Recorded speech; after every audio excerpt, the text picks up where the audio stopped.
করেন, আবার বন্ধ করেন।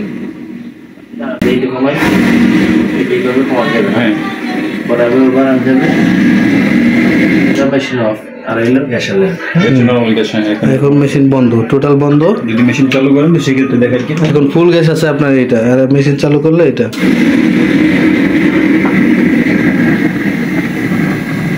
আর মেশিন চালানোর নিয়ম হলো গিয়া আগে চুলা অন করবেন, তারপর মেশিন অন করবেন, আবার আগে মেশিন বন্ধ করবেন, তারপরে চুলা বন্ধ করবেন।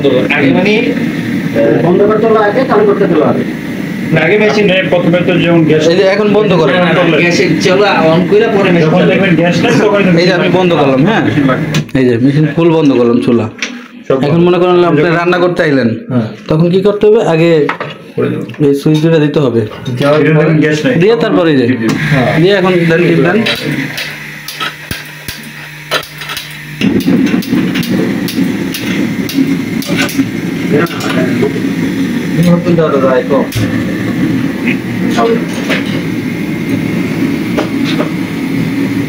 এই জিনিসটা বাসায় সবাই একটু শিখে দিলেই মেশিনে অনেক দিন লাস্টিং করবে।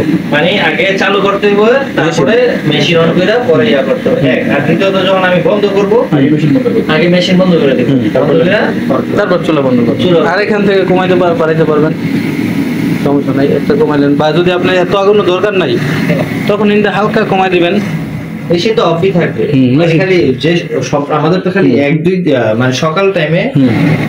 আর এমনিতে নর্মালি যদি গ্যাস থাকে তাহলে আপনি মেশিন দরকার নেই, আপনি মেশিন বন্ধ রাখবেন। ফার্স্টে চুলার সুইচ দিয়ে দেখবেন যে চুলা জ্বলে কিনা, জ্বললে যদি রান্না করার মতো গ্যাস থাকে তখন আপনি মেশিনটা ব্যবহার করার দরকার নেই। ঠিক আছে।